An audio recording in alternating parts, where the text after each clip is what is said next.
तो आज का टॉपिक है डीसी जनरेटर की कार्य प्रणाली।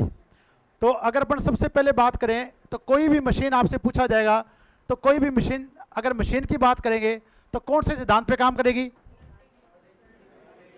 अगर मशीन पूछे तो आपको एक ही नाम बोला है, फैराडे के विद्युत चुंबकीय प्रेरण के सिद्धांत पर। कोई भी इलेक्ट्रिकल मशीन फैराडे के विद्युत चुंबकीय प्रेरण के सिद्धांत पे काम करती है। तो आपका डीसी जनरेटर बताओ किसके सिद्धांत पे काम करेगा? फैराडे के विद्युत चुंबकीय प्रेरण के सिद्धांत पर। और प्रेरण का मतलब क्या है? बिना किसी कनेक्शन के। अब आप इस डायग्राम में देखेंगे बच्चों, जब भी अपन डीसी जनरेटर की बात करेंगे, जब भी आपका कोई विद्युत वाहक बल पैदा होता है तो उसके पैदा होने के लिए कितने कारक होने जरूरी हैं? 3 कारक। कितने कारक होने जरूरी हैं? सबसे पहला कारक है चालक। क्या है? अगर आपके पास चालक ही नहीं होगा तो बताओ विद्युत वाहक बल पैदा किसमें होगा? अगर आपके पास ये आर्मेचर कोइल नहीं होगी तो बताओ विद्युत वाहक बल पैदा किसमें? क्या सही कह रहा हूं क्या?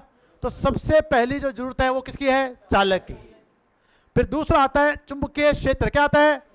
और अगर आपके पास चुंबकीय क्षेत्र ही नहीं होगा तो चालक काटेगा किसे? चालक काटेगा किसे? तो दूसरे नंबर पे आता है चुंबकीय क्षेत्र। अब बच्चों देखें, क्या चालक अपने आप काट देगा?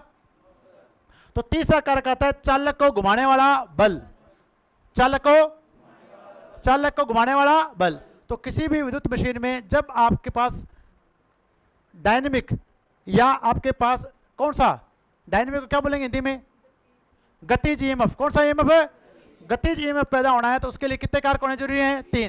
पहला क्या है? चालक, फिर चुंबकीय क्षेत्र, और तीसरा चालक को घुमाने वाला बल। अगर तीनों में से एक भी एब्सेंट है, तीनों में से एक भी क्या है, तो आपके पास विद्युत वाहक बल पैदा नहीं हो। चालक को घुमा रहे हैं बिना चुंबकीय क्षेत्र के, क्या विद्युत वाहक बल पैदा हो जाए क्या? अरे हो जाए क्या? चालक और चुंबकीय क्षेत्र दोनों पर घुमाने वाला बल नहीं है, क्या ईएमएफ पैदा हो जाए क्या? ईएमएफ पैदा नहीं होगा। समझ में आएगा? चालक को घुमा रहे हैं, बिना चुंबकीय क्षेत्र के विद्युत वाहक बल पैदा होगा क्या? नहीं होगा। अब अगर चुंबकीय क्षेत्र भी है, अब घुमाने वाला कुछ नहीं है, तो क्या ईएमएफ पैदा होगा क्या? नहीं। तो आपके पास 3 कारक हैं और तीनों में से तीनों होने क्या है? जरूरी है। तभी आपके पास किसी भी चालक में घूमने वाला विद्युत वाहक बल उत्पन्न होगा। अब आपको इस डायग्राम में क्या दिखाई दे रहा है? आपके पास 2 पोल सिरे हैं, एक आपके पास एन पोल है, दूसरा क्या है? S pole. अब एन पोल से चुंबकीय बल रेखाएं कहां पहुंच रही हैं? एस पोल पर। अब अपन ने क्या कहा था कि जब भी अपन ने पढ़ा था कि अगर अपन इसका ये पूरा मैग्नेट है, इसको सेंटर से काट दें। कहां से काट दें? जो सेंटर से काटते हैं तो एक अक्ष बनता है जिसे बोलते हैं चुंबकीय उदासीन अक्ष। चुंबकीय उदासीन अक्ष। और एक अक्ष पड़ा था जो आपके एन और एस को मिला देता है, उसे क्या बोलते हैं? चुंबकीय अक्ष। अब इस कंडीशन में जो डायग्राम आपको दिखाया गया है, उस कंडीशन में शुक्राज बेटा इधर देख, इस कंडीशन में आपकी जो आर्मेचर कोइल है बताओ कौन से अक्ष पे रखी गई है? चुंबकीय अक्ष पे। कहां रखी गई है? चुंबकीय अक्ष पे। अरे रखी नहीं गई? चुंबकीय अक्ष पे रखिए, चुंबकीय उदासीन अक्ष। ये वाला जो अक्ष आपके पास है, ये वाला जो अक्ष है वो आपके पास चुंबकीय उदासीन। अगर ये सीधी होती क्या होती? तो कहां रखी जाती? चुंबकीय अक्ष पे। अब आपको पता करना है, अब जो आपका जो चालक है उसमें जो विद्युत वाहक बल पैदा होगा वो फॉर्मूला लगाते हैं E बराबर BLV साइन थीटा। क्या लगाते हैं? बोलो E बराबर BLV साइन, बोलो BLV, बोलो BLV साइन थीटा। तो क्या लगाएंगे फॉर्मूला? BLV sine theta. याद हो गया? अब देखो B आपके पास है चुंबकीय फ्लक्स घनत्व। बोलो क्या है? B क्या है? L है इस चालक की लंबाई। बताओ चुंबकीय फ्लक्स घनत्व है कि नहीं? यहाँ पे L है चालक की लंबाई, और V आपके पास क्या है? चालक को घुमाया जाने वाला वेग। यानी आपका जो चालक है वो किस वेग से घुमाया? तो E बराबर आ गया BLV। अब आपके पास आया साइन थीटा। क्या आया? अब आपके पास थीटा वो है कोण है जिस कोण से चालक चुंबकीय बल रेखाओं को काट रहा है। जिस कोण से चालक चुंबकीय बल रेखाओं को काट। अब आप इस कंडीशन में अगर आप देखोगे तो आपके पास ये आपका कोइल का, ये आपके पास कोइल है कि नहीं है? अरे ये वाला कोइल है कि नहीं? सिरा, ठीक है, ये वाला सिरा का है, कोइल का ये सिरा है। अब सारी मैग्नेटिक जो फ्लक्स की लाइनें हैं बताओ इसके नीचे से जा रही नहीं जा रही? अरे जा रही नहीं जा रही? जब सारी इसके नीचे से जा रही हैं तो कोई चुंबकीय बल रेखा कोई कट रही है कैसे? चुंबकीय बल रेखा कोई भी कट नहीं रही। जब चुंबकीय बल रेखा नहीं कट रही है, यानी इसके बीच में, इन दोनों के बीच में कोण कितना डिग्री है? 0 डिग्री। कितना डिग्री है? तो BLV साइन 0 का मान कितना होता है? 0। तो बताओ इस समय इस कोइल में कोई विद्युत वाहक बल पैदा होगा क्या? इस समय इस कोइल में किसी भी प्रकार का कोई विद्युत वाहक बल उत्पन्न है जब कोइल आपकी रखी गई है चुंबकीय उदासीन अक्ष पर। दूसरा कारण बच्चों देखें, एक तो कोण आपका कितना डिग्री है? 0। दूसरा कारण है कि जितनी भी आपके चुंबकीय बल रेखाएं हैं वो N से कहां जा रही है? S की, परंतु इसके अंदर से जा रही है। क्या जा रही है? यानी आपका जो चालक है इस कंडीशन में किसी भी चुंबकीय बल रेखा को काटे, जब आपका चालक किसी भी चुंबकीय बल रेखा को नहीं काट रहा है तो उत्पन्न विद्युत वाहक बल का मान कितना हो जाएगा? 0। क्या हो जाएगा? 0। तो अपने फैराडे के नियम से पढ़ा है कि E बराबर होता है d भाग dt। किसी भी कोइल में किसी भी कोइल में विद्युत वाहक बल तभी पैदा होगा जब उससे संयोजित फ्लक्स समय के साथ क्या हो रहा है? क्या इससे संयोजित फ्लक्स समय के साथ चेंज हो रहा है क्या? जब कट ही नहीं रहा तो चेंज कहां से हो जाएगा? जब लिंक ही नहीं हो रहा तो चेंज हो जाएगा क्या? तो जब भी आपकी कोइल चुंबकीय उदासीन अक्ष पे रखी जाएगी तो उससे फ्लक्स जो संयोजित होगा वो क्या होगा? न्यूनतम होगा। क्या होगा? इस केस में कोई फ्लक्स संयोजित हो रहा है क्या? अरे हो रहा है क्या? कोइल में से आपका जो फ्लक्स जा रहा है वो क्या जा रहा है? अधिकतम है जा रहा है। यानी इस फ्लक्स में से, अब देखो, अगर अपन इस कोइल के अंदर से बात करें तो इस कोइल के अंदर से आपका फ्लक्स अधिकतम जा रहा है। जाओ देखो, सारा का सारी फ्लक्स की लाइनें अंदर से जा रही नहीं जा रही? अरे जा रही नहीं जा रही, पर फ्लक्स कटे नहीं रहे। और जब तक फ्लक्स नहीं कटेगा क्या विद्युत वाहक बल पैदा हो जाएगा क्या? तो अगर आपको इस कंडीशन में क्वेश्चन पूछा जाएगा तो जब भी आपकी कोइल MNA पे रखी जाएगी, कहां पे रखी जाएगी? तो उससे संयोजित फ्लक्स, कोइल के अंदर जो जा रहा है फ्लक्स वो तो हो रहा है अधिकतम। क्या हो रहा है? परंतु फ्लक्स कटे नहीं रहे। जब फ्लक्स कटता नहीं है तो फ्लक्स में परिवर्तन की दर क्या होती है? 0। क्या होती है? 0। तो उत्पन्न विद्युत वाहक बल का मान भी कितना हो जाता है? 0। तो अगर आपसे क्वेश्चन पूछा जाए कि किसी भी जनरेटर में अगर कोइल को चुंबकीय उदासीन अक्ष पे रखा गया है तो आपके पास संयोजित फ्लक्स तो क्या होगा? अधिकतम। क्या होगा? परंतु फ्लक्स में परिवर्तन की दर क्या होगी? न्यूनतम।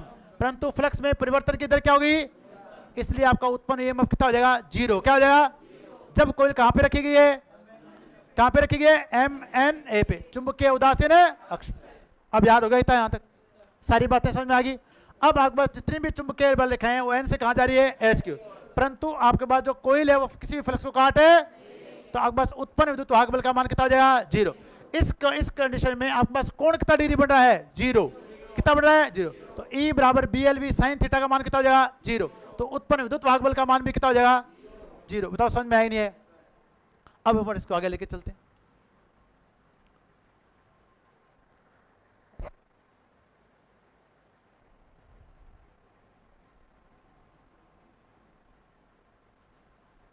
ये आपकी आर्मेचर की कोइल दिखा दी पिछले, ये अपने कंस्ट्रक्शन में पड़ा है जो बता दिया। ये आपकी वाइंडिंग टाइप बताएगा।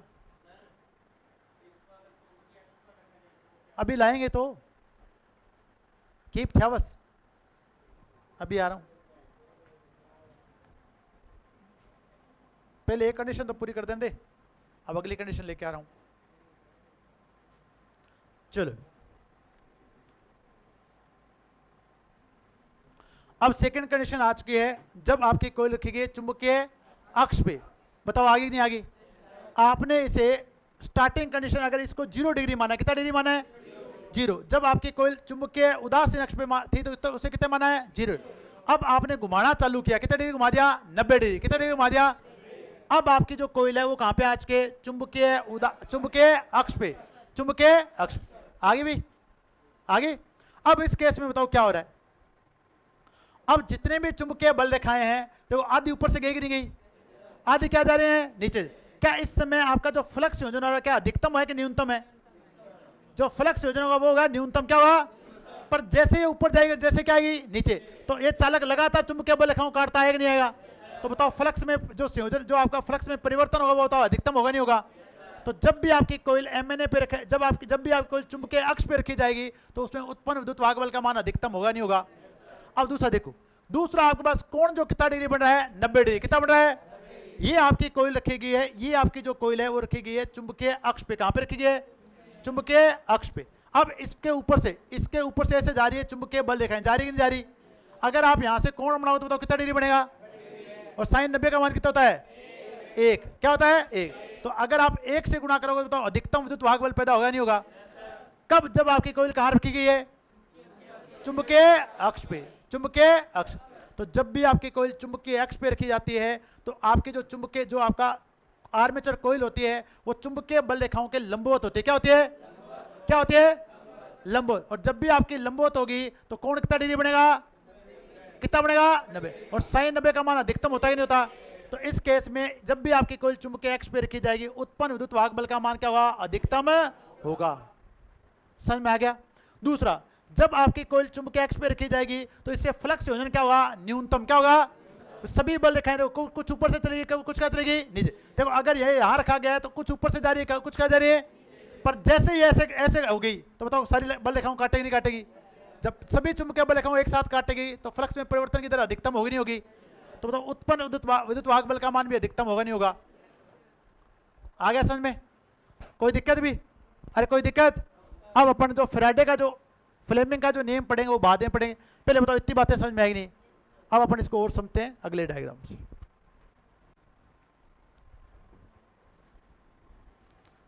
मेरे को ना पढ़ाने दिया करो, मैं आपको सब बातें बता दूंगा, सब कोई दिक्कत नहीं आने दूंगा मैं।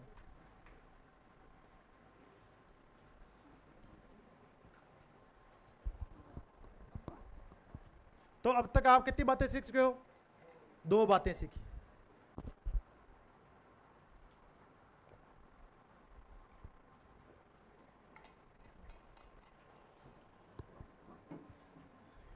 देखिए, तो आज जो टॉपिक पढ़ रहे हैं वो है आपका डीसी जनित्र का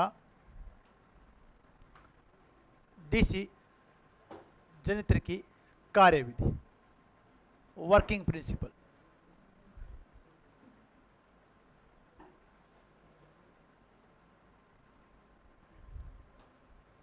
तो अगर आपसे पूछा जाएगा कि बताएं डीसी जनित्र किसके सिद्धांत पे कार्य करता है? डीसी जनित्र नहीं, कोई भी अगर आपसे मोटर पूछेंगे तो सभी फैराडे के विद्युत चुंबकीय प्रेरण के सिद्धांत पे काम है। अब तो आपके पास प्रेरण क्यों हुआ?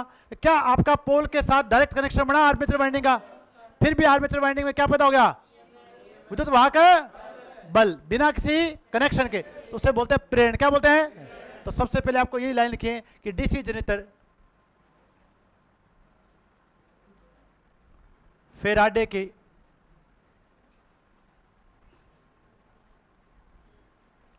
विद्युत चुंबकीय प्रेरण के सिद्धांत पर कार्य करता है, के सिद्धांत पर कार्य करता है।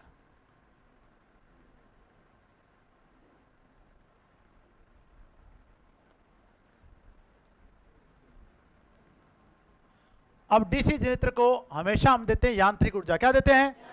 यांत्रिक ऊर्जा। ठीक है, डीसी जनित्र को हमेशा क्या देते हैं? यांत्रिक ऊर्जा।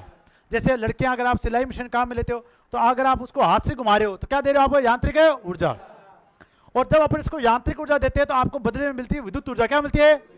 तो डीसी जनित्र यांत्रिक ऊर्जा को विद्युत ऊर्जा में बदलने का कार्य करता है। तो दूसरी बात आपको याद रखनी है, यह है यांत्रिक ऊर्जा को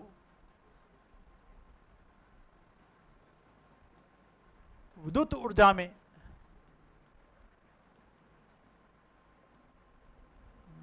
ऊर्जा में बदलने का कार्य करता है।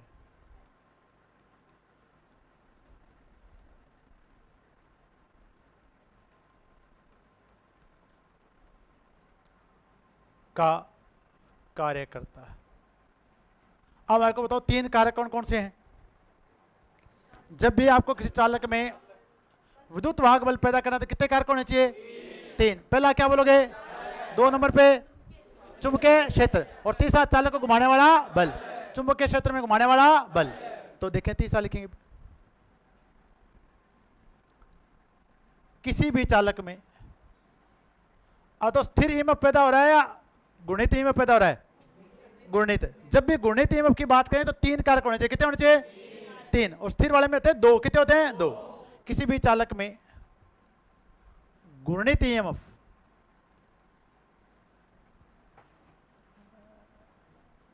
के उत्पन्न होने के लिए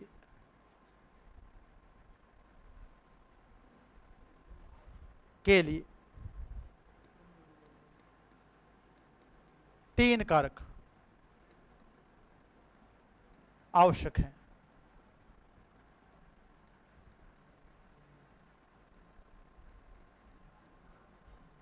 तीन आकार क्या भी आवश्यक। पहला क्या भी, पहला है चालक, दूसरा है चुंबकीय क्षेत्र,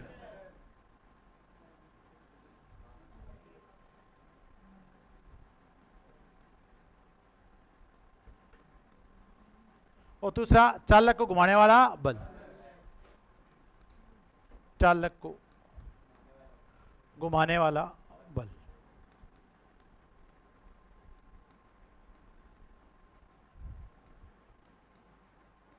घुमाने वाला बल। ठीक है प्रियंका, तू बचा आज के दो बच्चे अकेले हैं, जाके देख क्या बेटा, शरारत तो नहीं करेगी। चालक को घुमाने वाला बल। ठीक है भाई, तो यहां तक सब याद हो गया?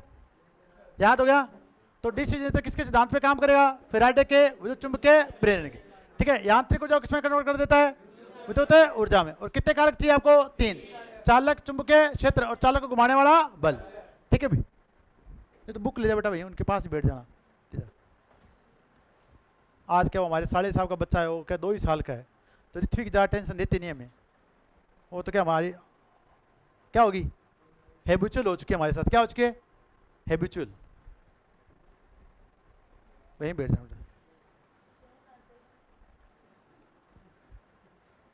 अब देखिए, अब आप इस डायग्राम को देखिए। अब जिसके बारे में अपन चर्चा करके आए हैं वो डायग्राम आपको अब यहां दिखाई दे रहा है। देखो इधर, देखो इधर, सारे दिख रहा है क्या ऐसा कुछ डायग्राम आपको? अब आपको इस तरह आपको एन पोल ऊपर ले गए, तो क्या एन पोल ऊपर नहीं ले जा सकते क्या? अभी भी आपके पास चुंबकीय बल लिखे हैं, एन से कहाँ रही है?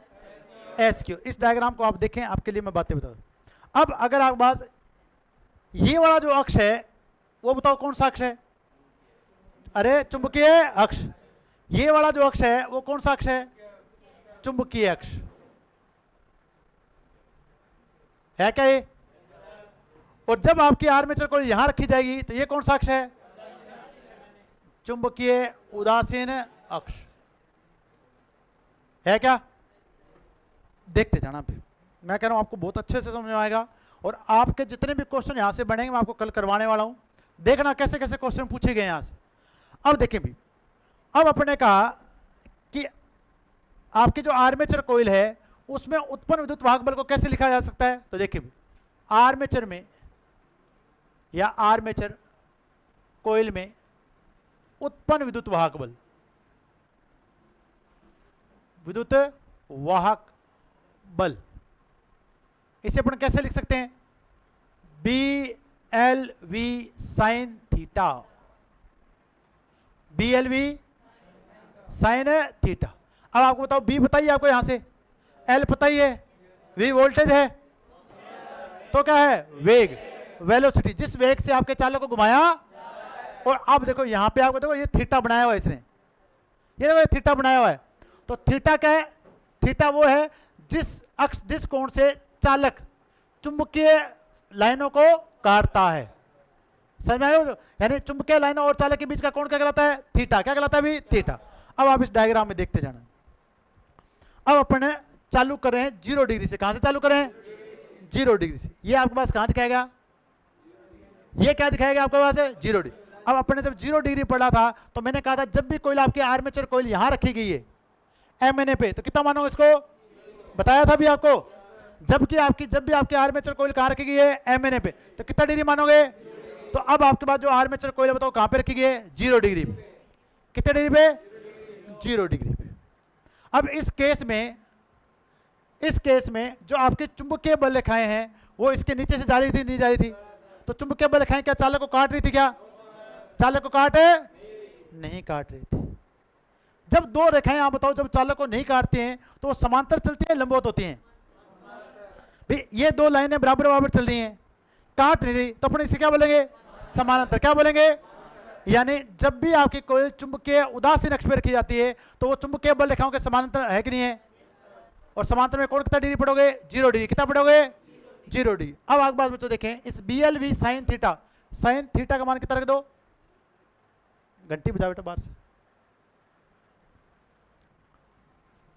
तो इसका मान कितना रखोगे? 0 डिग्री। जब आप इसका मान 0 डिग्री रखोगे तो BLV, अब बात नहीं, इस BLV का मान अपन रख देते हैं 100 वोल्ट। कितना मान लें? 100। इस BLV तीनों का मान कितना मान लेते हैं? 100 मान ले। 100 अरे मान लें क्या, बी आपके पास यहाँ चुंबकीय फ्लक्स है घनत्व, एल है चालक की लंबाई, और वी क्या है वेग। अपन ने बी एल वी तीनों का मान कितना मान लिया 100। अगर अपन जब आपकी कोई चुंबकीय उदासीन अक्ष पे रखी गई है तो उत्पन्न विद्युत वाहक बल का मान ज्ञात करें। तो अब अपन लिखेंगे यहाँ पे चुंबकीय उदासीन अक्ष पर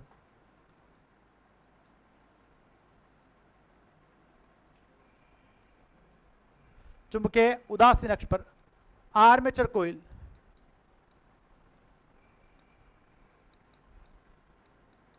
में उत्पन्न विद्युत वाहक बल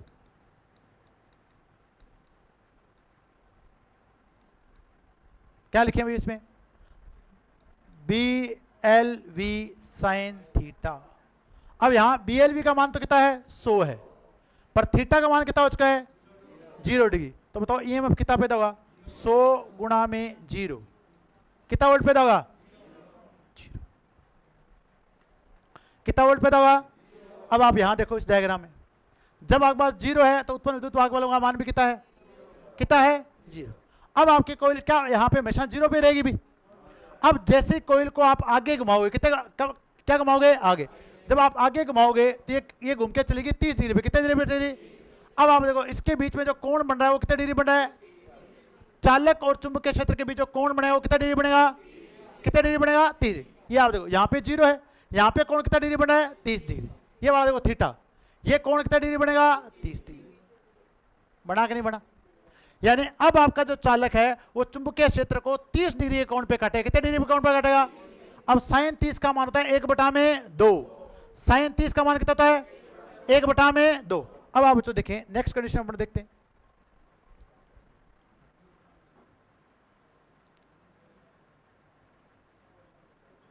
जब आर्मेचर कोइल 30 डिग्री के कोण पर चुंबकीय क्षेत्र को काटती है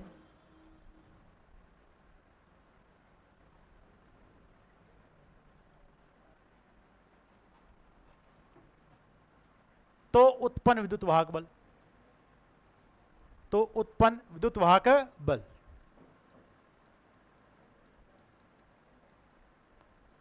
अब वापिस क्या लिखें बी एल वी साइन 30। अब बी एल वी का मान कितना माना है 100 और साइन 30 का मान कितना होता है 1/2, कितना वोल्ट पैदा होगा 50। अब एक बात और बताना चाहूंगा, अब आपकी जो आर्मेचर कोइल है ये देखिए, मैं आपका मेरे खुद के डायग्राम बनाता हूं जिससे मैं समझाता हूं। ये आपके पास एन पोल था, ये आपके पास क्या है एस पोल।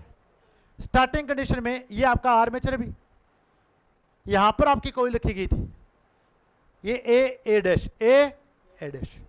अब आपने जैसे इसको घुमाया क्लॉकवाइज, कहां घुमाया, अब बताओ ये आगे जाएगी नहीं जाएगी। अब आपकी जो ए डैश है वो बताओ कहां पहुंच जाएगी, यहां पहुंच जाएगी इसके 30 डिग्री पे। ए यहां पे क्या आ जाएगा ए डैश, आएगा नहीं आएगा। अब यहां कौन कितना डिग्री बढ़ा है, अरे कितना डिग्री बढ़ा है, यहां पे कितना था 0 और यहां पे कौन कितना डिग्री बढ़ा है 30 डिग्री। बढ़ रहा है कि नहीं बढ़ रहा, अरे बढ़ रहा है कि नहीं बढ़ रहा। अब आप बताओ ये आर्मेचर कोइल बताओ कौन सा अक्ष के पास जा रही है एमएनएस, ये एमएनएस था, ये कौन सा अक्ष है चुंबकीय अक्ष। तो आपकी आर्मेचर कोइल कौन से अक्ष की ओर जा रही है, जब चुंबकीय अक्ष की ओर जा रही है तो वोल्टेज का मान बढ़ रहा है घट रहा है। अब पहले 100 था, बढ़ के कितना हो गया। अब अगर मैं इस कोण को, पहले 0 था, अब कितना हो गया 30। अब तो देखें पहले आपके पास वोल्टेज 0 थी, अब कितनी होगी 50। अब इस कोण को बढ़ाकर अगर मैं कितना डिग्री कर दूं 60 डिग्री, कितना कर दूं। सेकंड क्वेश्चन लेते हैं तो देखें,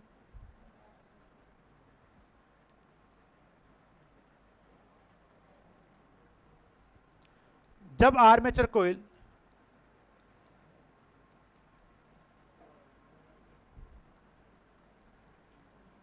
डिग्री के कोण पर चुंबकीय क्षेत्र को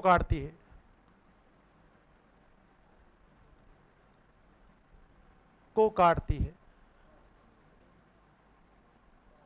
तो उत्पन्न विद्युत वाहक बल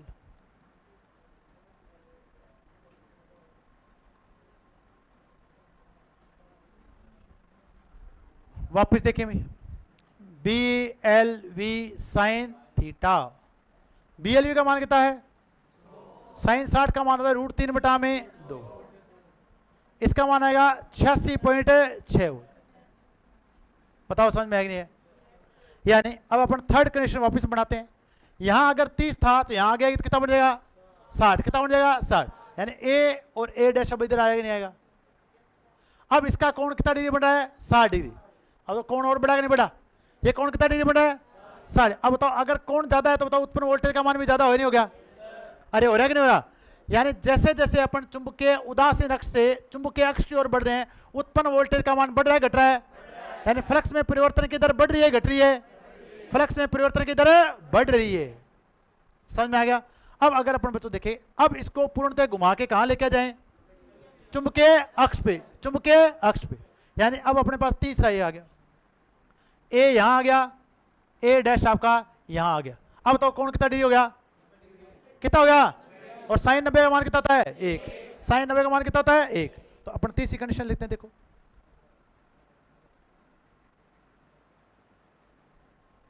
थोड़ा थोड़ा समझ में आ रहा है कि नहीं तो ये बताओ। जब आर्मेचर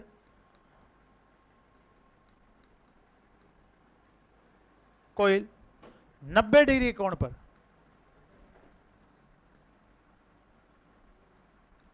चुंबकीय क्षेत्र को काटती है,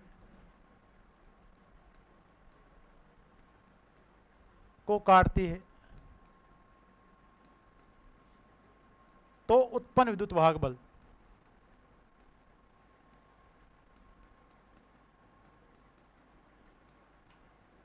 बताओ कितना हो जाएगा,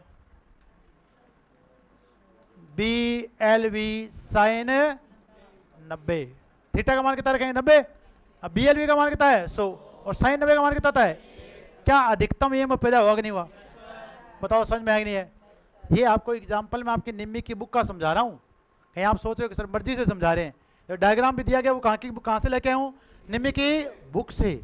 और इस इक्वेशन से क्वेश्चन भी एग्जाम में पूछे जा चुके हैं, ऐसे नहीं बता रहा हूं आपको, ये बहुत इंपॉर्टेंट इक्वेशन है जो आपको मैं बताना चाह रहा हूं।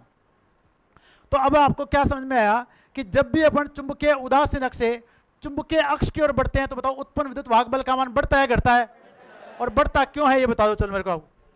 क्योंकि चुंबकीय फ्लक्स में परिवर्तन की दर बढ़ती है, चुंबकीय क्षेत्र और चालकों के बीच कोण का मान बढ़ता है। समझ में आ गया नहीं आया, समझ में आ गया। अब वापस कोइल आपके पास बच्चों देखिए एमएनए से घूमती हुई कहां जा चुके, चुंबकीय अक्ष पे, चुंबकीय अक्ष पे। तो धीरे धीरे आपकी वोल्टेज का मान बढ़ता हुआ कहां पहुंच गया, अधिकतम मान तक पहुंच चुका है, पहुंचा कि नहीं पहुंचा ये बताओ मेरे को। अब आप इसी डायग्राम को देखो, अब इसने देखो 30 बताया 60 नहीं बताया, नहीं बताया ना अपने को, अपने क्या पढ़ लिया 60 भी पढ़ा है, 30 के बाद यहां पे लेके आए तो क्या ले गया 60, ठीक है दिख नहीं रहा, चेंज कर देते, यहां लेके आए कितना आएगा 60, 60 के बाद कितना आया 90। अब इधर से देखो, यहां पर उत्पन्न वोल्टेज का मान 0 था, 30 पे आया तो बढ़ के कितना हो गया 50, कितना आया 50, और अगर 60 पे आता तो कितना आ जाता 86.6, और जब हमारे 90 पे गया तो बताओ अधिकतम मान आया कि नहीं आया, कितना वोल्ट आ गया 100 वोल्ट, कितना आ गया 100। तो इस कंडीशन में कितना वोल्ट आ गया। तो यानी जब भी अपन डीसी जनरेटर की बात करेंगे तो जब भी आपकी कोइल चुंबकीय उदासीन अक्ष से चुंबकीय अक्ष की ओर बढ़ेगी तो उत्पन्न वोल्टेज का मान बढ़ेगा, क्योंकि फ्लक्स में परिवर्तन की दर बढ़ रही है, और जितना फ्लक्स में परिवर्तन ज्यादा होगा उतना ही उत्पन्न ईएमएफ का मान भी क्या होगा। फैराडे का तीसरा नियम, कौन सा नियम, फैराडे का तीसरा, तो बताया नहीं सर आपने, फैराडे का दूसरा। अब तो यहां तक समझ में आ गई। अब तो देखिए, अब अपने एक चक्कर निकलवा दिया इसको 90 डिग्री तक, कितने तक का, अब 90 के बाद भी तो मान आएगा, 90 के मान बाद आएगा 120, कितना आया 120। अगर अपन इस कोइल को और घुमाएं, देखो ये आ गया 90, अब इसे डायरेक्ट लिया 135, कितना लिया है अपन लेंगे 120, कितना लेंगे 120। अब 90 के बाद अपन कितना मान 120, अब साइन 20 का मान, 120 का मान आपको पता होना चाहिए, तो कितना होता है माइनस 1/2 नहीं होता, माइनस √3/2 होता है, √3/2 होता है। अब आप देखो, इसलिए तो मैं कहता हूं यू आर डिफरेंट, आप बहुत अलग हो, अविशेष हो, देखो अगर आपके पास थीटा का मान हो जाए 120 डिग्री, कितना हो जाए, अब मैं आपको सिंपल बताऊंगा, थीटा का मान कितना हो जाए 120। अब अभी तो देखना है, इस केस में ई बराबर होगा BLV साइन 120, साइन 120। BLV का मान बताओ कितना है, सो इसका मान आएगा -√3/2। अब घटकर मान वापस हो जाएगा माइनस का 86.6, माइनस का नहीं भी, 120 का √3/2 होगा सीधा, माइनस का नहीं भी, एक सेकंड, माइनस का नहीं भी,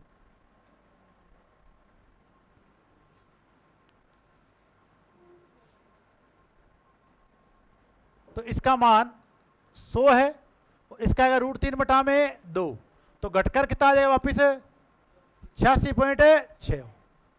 यानी अगर आपकी कोयल 120 डिग्री के कोण से काटेगी तो वापिस मान घट के कितना आ जाएगा, 100 से कितना आएगा। अब आपके दिमाग में एक बात आ रही होगी थोड़ी, देखो अब आप इस डायग्राम को देखो जो मैंने बताया था। पहले अपने यहां से चालू किया था, ये कोयल घूमते हुए आई कौन से अक्ष पे, चुंबकीय अक्ष पे। अगर कोयल इधर आ रही है तो उत्पन्न विद्युत वाहक बल का मान बढ़ेगा, बढ़ा कि नहीं बढ़ा। यानी कोयल अगर ये इधर आ रही थी, ये भी इधर जा रही थी, अब ये दोनों घूम के कहां चुके हैं, चुंबकीय अक्ष पे। अब बताओ अगर यहां से इधर जाए तो बताओ किसके पास जा रही है,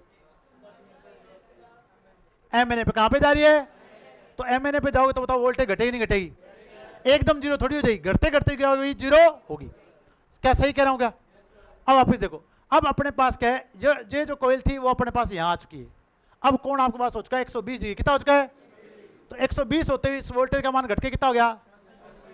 अब तो देखिए अगर थीटा का मान 150 हो जाए, कितना हो जाए 150, तो साइन 150 का मान होता है कितना, 1/2।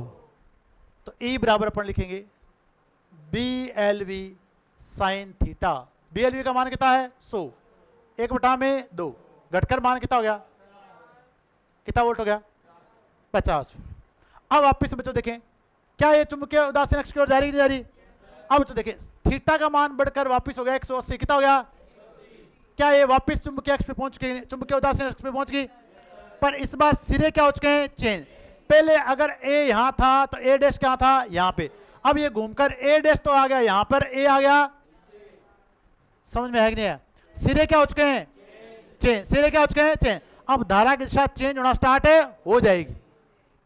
पहले अगर धारा A से A डैश की ओर तब जा रही थी, तो अब धारा जाएगी A डैश से A की ओर। वो भी बातें बताऊंगा कैसे धारा क्या होती है, चेंज होती है। अब जो थीटा का मान कितना हो गया 180, तो E बराबर क्या लिख देंगे, BLV साइन 180।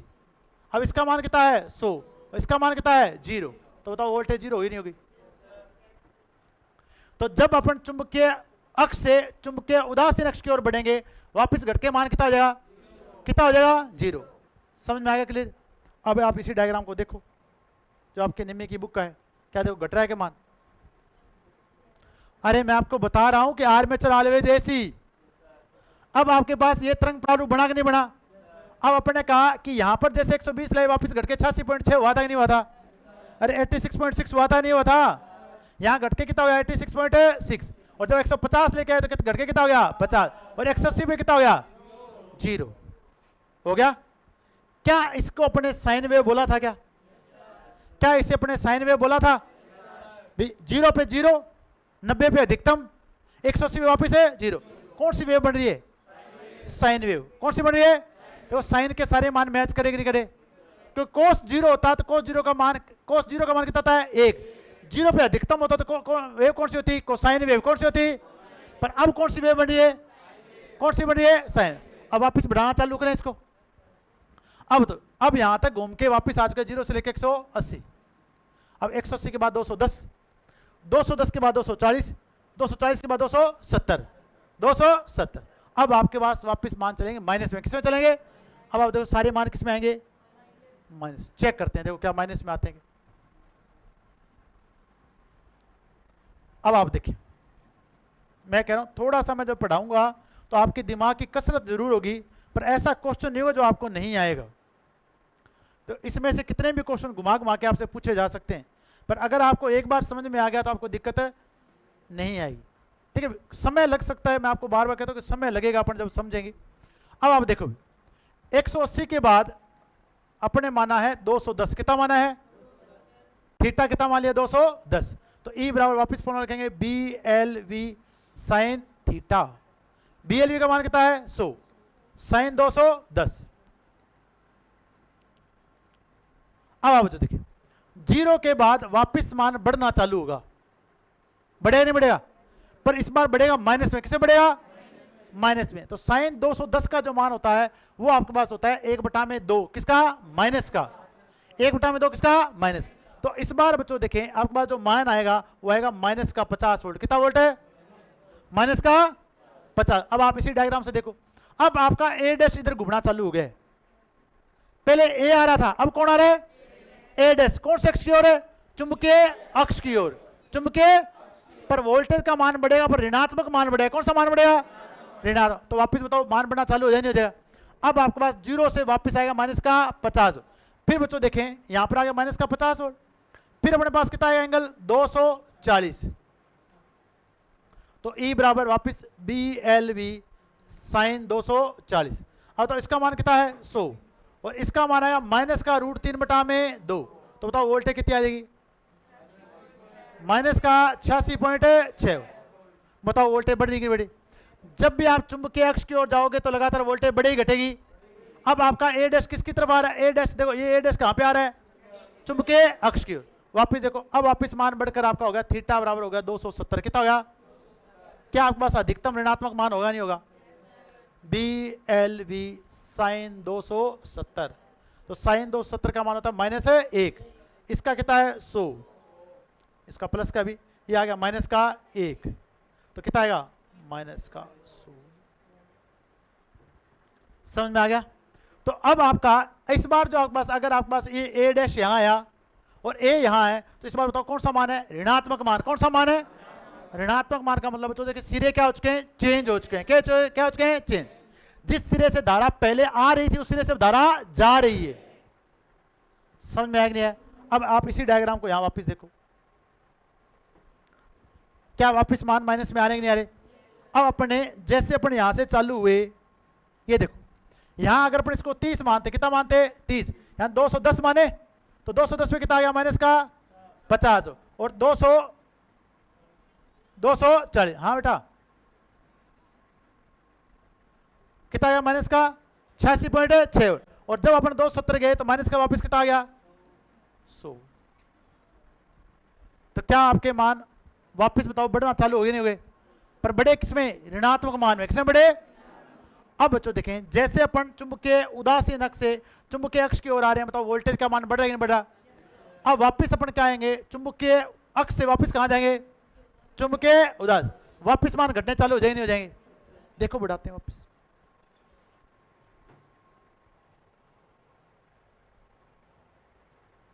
यहां तक हो गए सारे। अब तो देखें अगर अपन कहें थीटा का मान,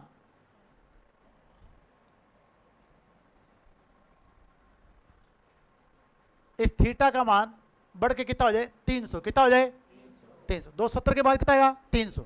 अब तो देखें वापस E बराबर B L V sine theta, B L V का मान कितना है 100, अब 30 डिग्री हो गया और ज्यादा। अब बताओ चुंबकीय अक्ष से कहां जा रही है, वोल्टेज का मान घटेगा बढ़ेगा, घटेगा। देखो माइनस का 100 आ गया था, अब वापस साइन 300 का मान आएगा माइनस √3/2, तो माइनस √3/2, तो माइनस का 86.6। अब माइनस 100 से वापस माइनस 86 में गया तो बढ़ा घटा, अरे अगर एम की ओर जा रहे हैं तो घटेगा, तो वापस घट गया। अब जो देखिए थीटा का मान हो जाए 330, कितना हो जाए 330, ई बराबर B L V sine theta, इसका मान कितना है 100, साइन 330 का मान होगा माइनस 1/2, घटकर कितना वोल्ट हो गया 50 वोल्ट। थीटा का मान वापस हो जाए 360, कितना हो जाए 360, तो ई बराबर बी एल वी साइन 360, इसका मान कितना है 100, साइन 360 का कितना मान होगा 1 या 0, 0, कितना होगा 0, तो वापस वोल्टेज कितनी हो जाएगी 0, कितनी हो जाएगी 0। क्लियर आया? अब आप इस डायग्राम को देखो, देखो ये 270 था, 270 के बाद वापस मान घटना चालू हो गया नहीं हुआ, और 360 में वापस कितना हो गया? अरे कितना हो गया? 0। घटते घटते वापस कितना हो गया? अब आप मेरे को बताओ, ये जो तरंग प्रारूप आपने पढ़ा है कि नहीं पढ़ा? ये वाला पढ़ा है कि इसके बारे में? कौन सा तरंग प्रारूप है? कौन सा है? अब आपसे क्वेश्चन पूछा जाए कि बताओ डीसी मशीन के आर्मेचर में उत्पन्न विद्युत वाहक बल का तरंग प्रारूप कैसा होता है? क्या होता है? कहीं ऐसे मत करना कि सर वहां तो डीसी पैदा होती है, इसलिए मैंने आपको बताया था आर्मेचर ऑलवेज है, आर्मेचर ऑलवेज है। तो आर्मेचर में बताओ विद्युत वाहक बल का प्रकार एसी है कि नहीं है? और वेव भी कौन सी है? Sine wave. कौन सी वेव है? Sine wave. समझ में आएगी नहीं है? अब तो सारी बातें समझ में आ गई, कैसे बनाए सारा समझ में आएगी नहीं आया? अब आपको कार्यविधि समझ में आएगी नहीं आई? अरे आएगी नहीं आई? ये आपके जिस तरीके क्या है कार्य। अब आपको यहां से क्या याद रखना, मैंने आपको बता दिया। एक तो आपको याद रखना थीटा, क्या याद रखना है? किस कोण से आपके जो है काटा जो चुंबकीय क्षेत्र है वो चालक को काट रहा है, चालक किस कोण से चुंबकीय क्षेत्र को काट रहा है, याद होने चाहिए नहीं होने चाहिए? और इक्वेशन क्या है? ई बराबर B L V sine theta. तो दोबारा देख लें बच्चों, देखिए यहां से पहले कोण अपने पास कितना था? 30। कितना था? 30। फिर कितना आया? 60। फिर कितना आया? 90। जब 90 आया तो कोयल कौन से अक्ष पे आ चुकी है? चुंबकीय अक्ष पे। जब 0 पे थे कौन से अक्ष पे थी? चुंबकीय उदासीन अक्ष पे। याद हो गया यहां तक? फिर अपन इसको बढ़ाया आगे और फिर 120। अब चुंबकीय अक्ष से कहां जा रही है? चुंबकीय उदासीन अक्ष पे। तो वापस मान घटना चालू हुआ कि नहीं हुआ? और घटते घटते वापस कितना हो गया? कितना हो गया? 0। बताओ समझ में आएगी नहीं है? अब यहां से आपको क्या निष्कर्ष मिला वो देखिए। अब आपके लिए यहां से क्या क्या आपको चीजें मिलने वाली है वो देखिए। एक सेकंड भी, इसको मैं आगे पीछे कर देता हूं सेट करके। हाथ कहां गया? यहां गया।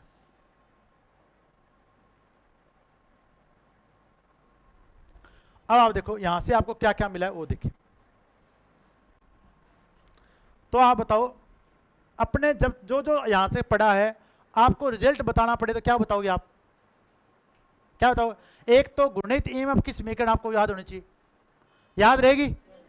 अगर अब देखो मैं इसका सार बता रहा हूं, सारी बात का जो रामायण पढ़ा दी उसका सार बता रहा हूं, वो आपको पता होना चाहिए। तो सार अपने पास क्या बच्चों देखें, इसका सारांश क्या है कि अगर अपन डीसी मशीन में गुणित ईएमएफ की बात करें तो जो गुणित ईएमएफ होता है वो किसके बराबर होता है? B L V sine theta के।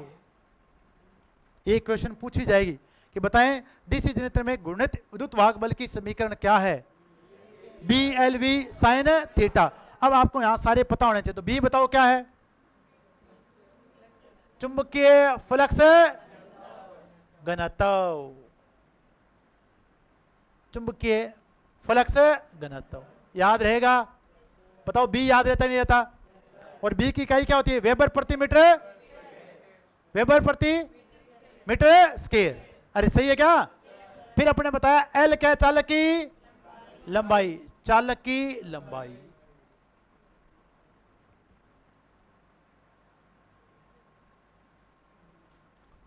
वी क्या है?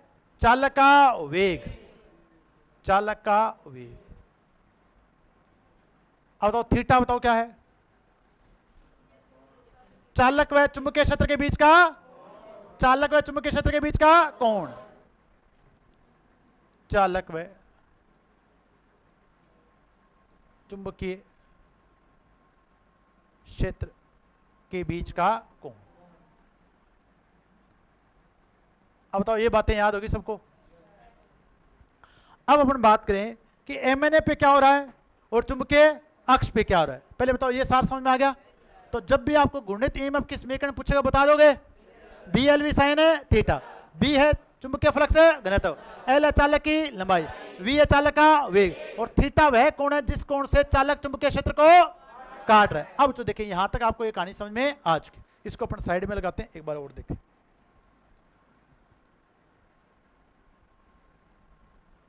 देखो दोनों एंड से दिक्कत आती है, जो समझाने में मेरे को बहुत ऐसे लगता है कि इस टॉपिक को आज अपने को समझाना है, और आपको भी बड़ा ऐसे लगता होगा।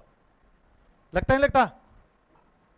तो रट्टा मारने में कुछ समय नहीं लगेगा, पर अगर आप किसी टॉपिक को अच्छे से समझ रहे हो तो आपको समय बहुत लगेगा।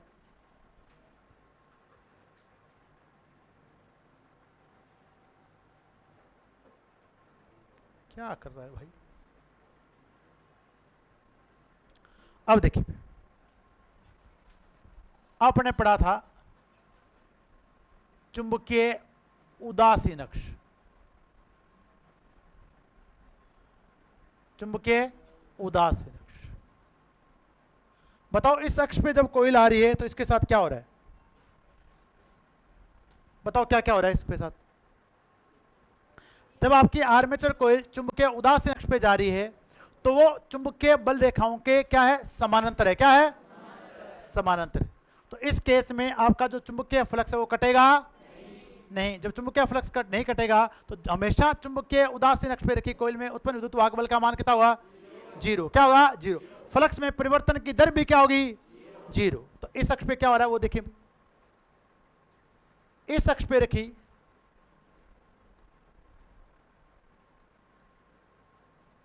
आर्मेचर कोयल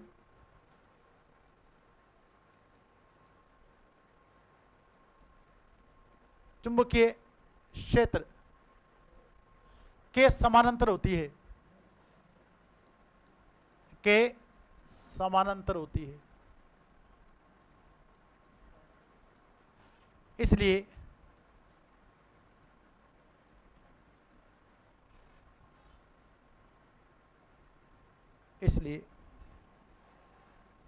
आर्मेचर कोयल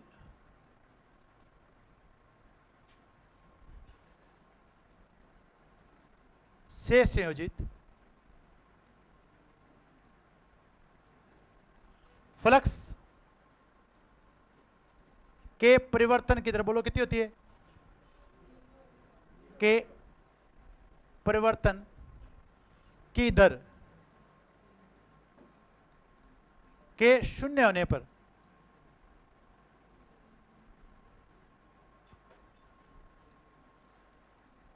आर्मेचर कोयल में उत्पन्न विद्युत वाहक बल का मान शून्य होता है।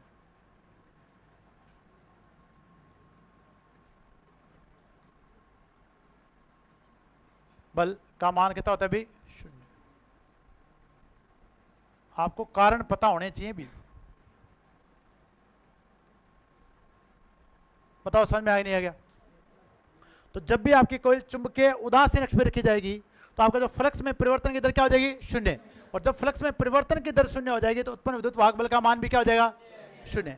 अब इस केस में आपका जो फ्लक्स जो लिंक होगा वो अधिकतम होता है। क्या होता है? सारा फ्लक्स कहां जा रहा है? आर्मेचर कोयल के अंदर से जा रहा है, पर फ्लक्स कटे, पर फ्लक्स कटेगा नहीं तो फ्लक्स में परिवर्तन की दर क्या हो जाएगी? शून्य। तो ठीक है, इस केस में यहां पे भी ये भी लिखना आपको, आर्मेचर कोयल से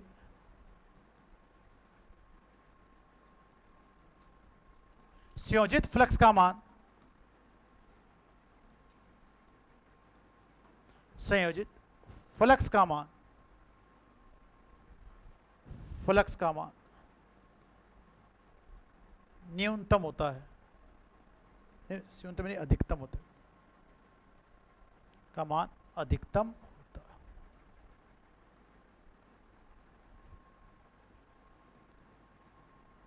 पर संयोजन से क्या उत्पन्न विद्युत वाहक बल उत्पन्न हो जाता है? क्या नहीं। तो फेराडे के दूसरे नियम में कहा कि फ्लक्स तभी उत्पन्न होगा जब आपका फ्लक्स समय के साथ क्या हो? चेंज हो। और जितने फ्लक्स में परिवर्तन की दर ज्यादा होगी उतना ही उत्पन्न विद्युत वाहक बल का मान क्या होगा? ज्यादा होगा। अब तो ये दोनों पॉइंट क्लियर हो गए। अब तीसरा पॉइंट क्या है? जब भी आपके कोयल एमएनएस से चुंबकीय अक्ष की ओर जाएगी उत्पन्न विद्युत वाहक बल का मान घटेगा या बढ़ेगा? बढ़ेगा। तो तीसरा पॉइंट अपने पास यहां से क्या है?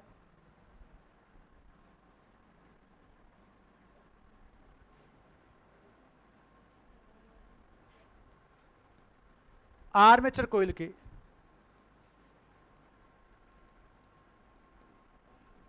चुंबकीय उदासीन अक्ष से चुंबकीय अक्ष की ओर बढ़ने पर, की ओर बढ़ने पर उत्पन्न विद्युत वाहक बल का मान, उत्पन्न विद्युत वाहक बल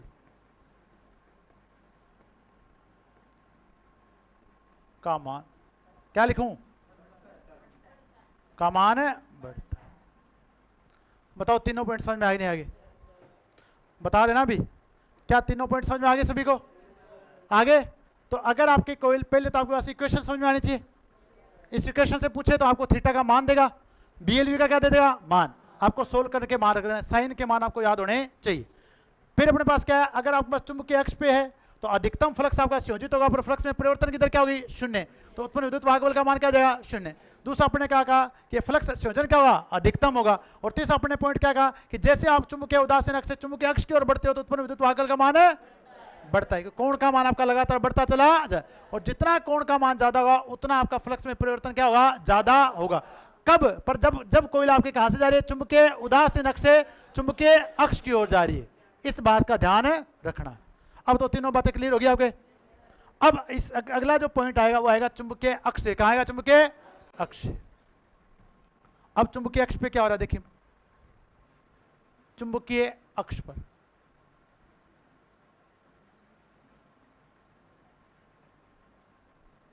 चुंबकीय अक्ष, अब पहला पॉइंट बताओ यहां पे क्या होगा, जब भी आपकी कोई चुंबकीय अक्ष पे रखी जाएगी तो उससे आपका जो फ्लक्स में परिवर्तन की दर क्या होगी, अधिकतम होगी, क्या होगी।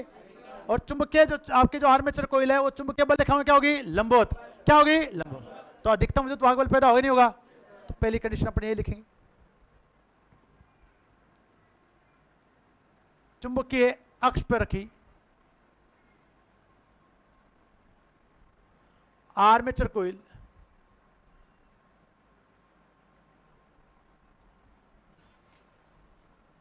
चुंबकीय बल रेखाओं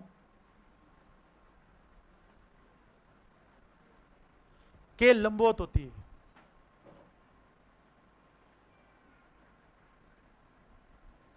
कि क्या होती भी, लंबवत होती है। इसलिए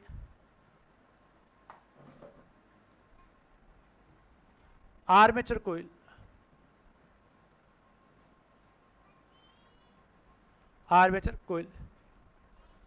से, हाँ बेटा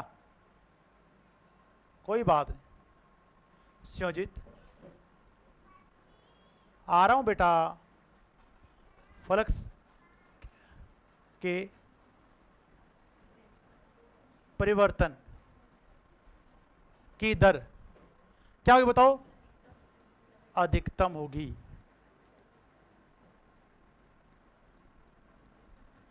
इसलिए उत्पन्न विद्युत वाहक बल का मान क्या हुआ, इसलिए उत्पन्न विद्युत वाहक बल का मान अधिकतम होगा।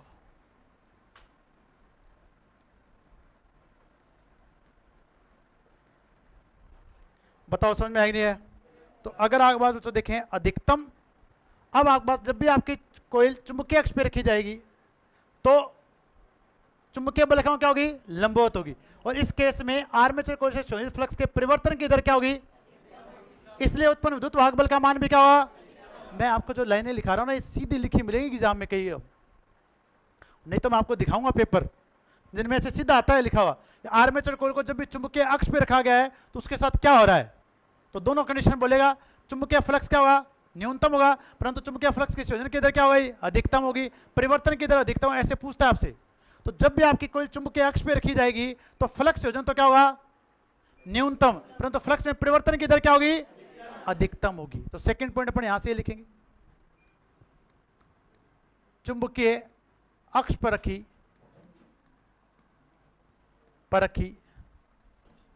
आर्मेचर कोइल से संयोजित, बताओ फ्लक्स क्या होगा, संयोजित चुंबकीय फ्लक्स क्या होगा बताओ, चुंबकीय फ्लक्स न्यूनतम होगा। अब अगर आप चुंबकीय अक्ष से चुंबकीय उदासीन अक्ष की ओर बढ़ोगे तो उत्पन्न वोल्टेज का मान बताओ, घटेगा या बढ़ेगा। तो तीसरा पॉइंट ये, आर्मेचर कोइल की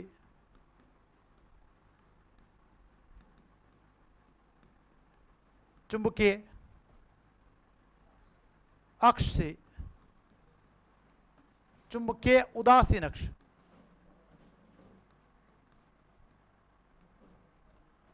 चुंबकीय उदासीन अक्ष की ओर बढ़ने पर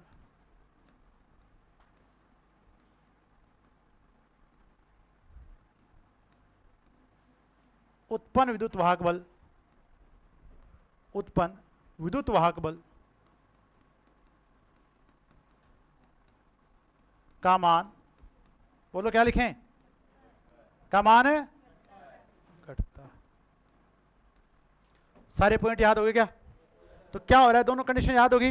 अभी मैं आपको एक क्वेश्चन कराऊंगा, सारे याद कराऊंगा, निश्चिंत रहो आप। अब सारी बातें याद होगी, ठीक है। ये एक एक पॉइंट आप समझ के लिखना बच्चों, देखिए बहुत इंपॉर्टेंट टॉपिक है, अगर यहाँ से क्वेश्चन पूछा जाता है। अब आपको पूरा जनरेटर आता है, आपको जनरेटर की वर्किंग नहीं आती, और क्वेश्चन उसने 2 क्वेश्चन डाल दिए वर्किंग से। किसे डाल दिए? सारा रट रखा है आपने, वर्किंग नहीं आ रही आपको। एक एक टॉपिक, एक एक पॉइंट इंपॉर्टेंट हो जाता है भी आपके लिए। अब यहाँ तक सारी बातें समझ में आ गई जो अपने पढ़ी। अब अगर आपसे पूछे कि जो आर्मेचर में उत्पन्न वोल्टेज है उसका तरंग प्रारूप बता दो, कौन सा होता है? क्या होता है? साइन। तो आर्मेचर में उत्पन्न वोल्टेज का तरंग प्रारूप क्या होता है? साइन। तो आर्मेचर ऑलवेज है, आर्मेचर ऑलवेज है एसी। तो ये आपको जरूर लिखना है। तो आर्मेचर में उत्पन्न वोल्टेज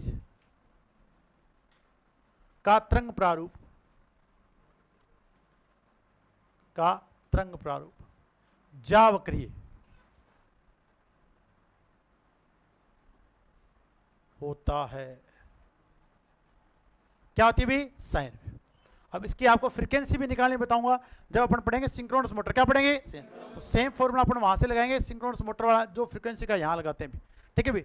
तो वहां पे सिंक्रोनस मोटर वाला जो फॉर्मूला लगेगा वो यहां लगेगा, वो अपन पढ़ेंगे बाद में। तो सारी बातें समझ में आ गई। अब अपन ने क्या क्या पढ़ लिया वापस देख लें एक बार। अब ये सारी बातें समझ में आ गई आपको। यहां से ये आपके पास जो डायग्राम था निमी का, ये वाला देख लो वापस, आ गया सारा समझ में। तो ये अपने पास आई है साइन वेव। क्या है? साइन वेव, जो अपने यहां से लिख दी। कोई दिक्कत है तो पूछे मैं यहां से, वर्किंग के बारे में कोई दिक्कत है पूछो। सबको समझ में आ गया? सारे पॉइंट समझ में आ गए? अरे आए कि नहीं आए? वापस देखे अपने कहां से चालू किया था। कार्य विधि जब भी पूछे, कोई भी मशीन पूछे तो क्या बताना है? फैराडे का विद्युत चुंबकीय प्रेरण। यांत्रिक ऊर्जा को क्योंकि पढ़े जनित्र, क्या पढ़े? कितने कारक होने चाहिए? चालक, चुंबकीय क्षेत्र, चालक घुमाने वाला बल। फिर अपने ने कहा था बच्चों देखें, अब आपके पास हो रहा है कौन सा ईएमएफ पैदा हो रहा है? घूर्णित ईएमएफ। कौन सा पैदा हो रहा है? तो उसके इक्वेशन आपको याद रखें, ई बराबर BLV sine theta, sign theta. तो सबसे पहले अपने कोण कहां पे, जब कुंडली को कहां रखा था? चुंबकीय उदासीन अक्ष पे। जब चुंबकीय उदासीन अक्ष पे रखेंगे तो कोण कितना लोगे? 0 डिग्री। कितना लोगे? 0। तो अभी आपके जो चुंबकीय बल रेखाएं हैं और चुंबकीय जो कोयल है, वो दोनों जो चुंबकीय कोयल चुंबकीय बल रेखाओं क्या है? समानांतर। क्या है? काट नियंत्रित। क्या है? समान। तो कोण कितना डिग्री है? 0। तो कोण 0 डिग्री तो उत्पन्न वोल्टेज भी कितनी होगी? 0। फिर अपन बढ़ाते चले जाएंगे इसको, जैसे जैसे अपन बढ़ाएंगे मान, वैसे वैसे उत्पन्न विद्युत वाहक बल का मान है बढ़ेगा। तो बढ़ के 50 हुआ, बढ़ के कितना हुआ? 88.6, और वापस कितना हुआ? 100। जब अधिकतम 100 आ चुका है तो कोयल कहां पे पहुंच चुकी है? चुंबकीय अक्ष पे। उधर से बढ़ते बढ़ते बढ़ते जब 90 डिग्री पहुंचे तो विद्युत वाहक का मान क्या होगा? अधिकतम हो गया, अधिकतम हो गया। MN से कहां गए? चुंबकीय अक्ष पे। तो उत्पन्न विद्युत वाहक बल का मान है बढ़ा। अरे बढ़ा कि नहीं बढ़ा? फिर अपने यहां आ गए वापस, फिर अपने वापस चलिए चुंबकीय अक्ष से चुंबकीय उदासीन अक्ष। तो अब आपका मान घटना चालू हो गया, तो घटते वापस कितना हो गया? 0। फिर अब आप जाओगे तो सिरे क्या हो जाएंगे? चेंज। ए वाला ए डैश क्या बन जाएगा? ए, और ए डैश ए क्या बन जाएगा? ए डैश। तो अब आपकी कोयल पहले से क्या हो जाएगी? उल्टा। क्या हो जाएगी? उल्टा। तो अब आपके पास माइनस मान किससे चालू हो जाएगी? माइनस में। किससे हो जाएगी? माइनस। अब माइनस से वापस 270 तक बढ़ेंगे और 270 के बाद वापस घटना चालू हो जाए, कितने हो जाएंगे? 0। तो वापस अपने पास कितने घटके क्या हुए थे? 0। ये अपने मेन पॉइंट मैंने आपको बता दिए ये। अब अपन देखें, एक क्वेश्चन देता हूं वो देखिए। अब आपको कोई डायग्राम दे दे, ऐसे मान लो ये आपको डायग्राम दे दे,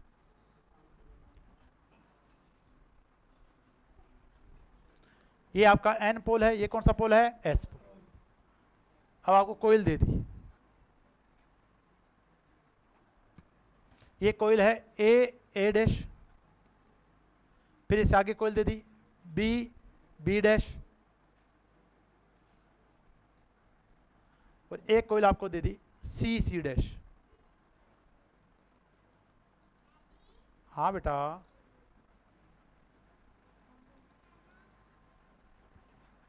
ये कोयल है सी सी डैश,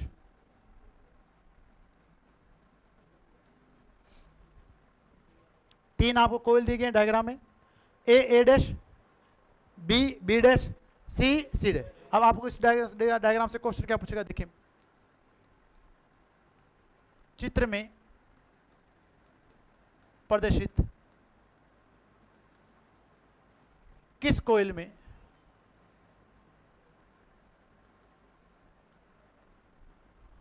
उत्पन्न विद्युत वाहक बल का मान अधिकतम होगा।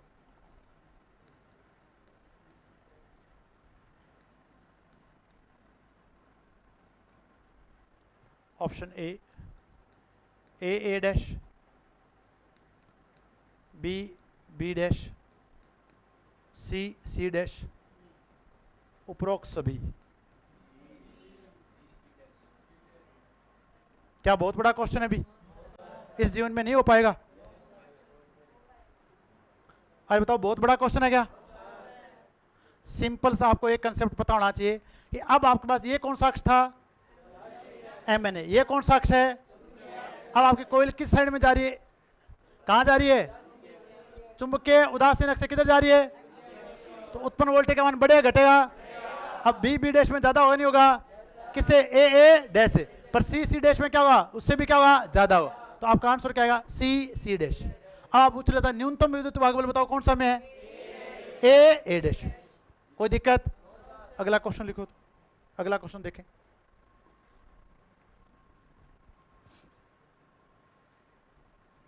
एक डीसी जनरेटर में BLV बराबर 200 तथा चालक व चुंबकीय क्षेत्र के बीच का कोण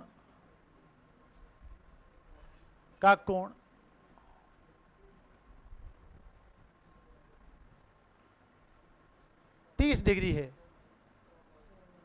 तो घूर्णित EMF का मान ज्ञात करें।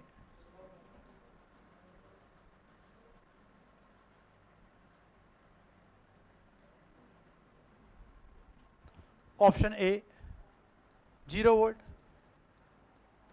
200 वोल्ट, 150 वोल्ट, डी 100 वोल्ट।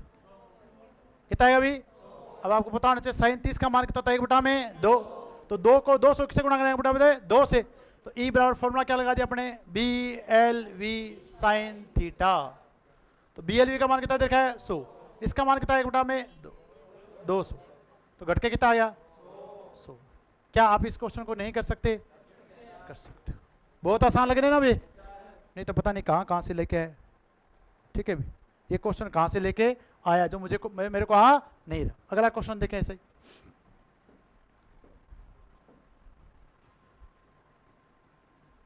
यदि आर्मेचर कोइल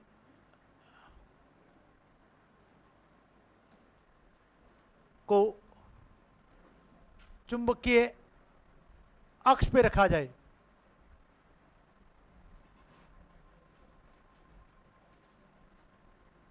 तो ऑप्शन ए फ्लक्स संयोजन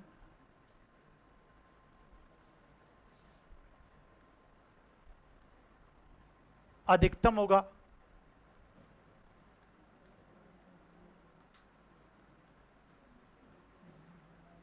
बी फ्लक्स संयोजन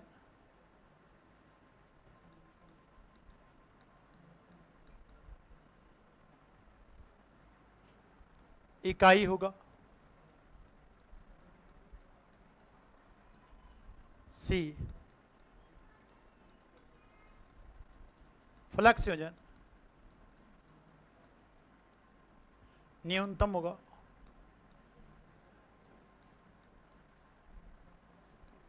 डी फ्लक्स संयोजन शून्य होगा।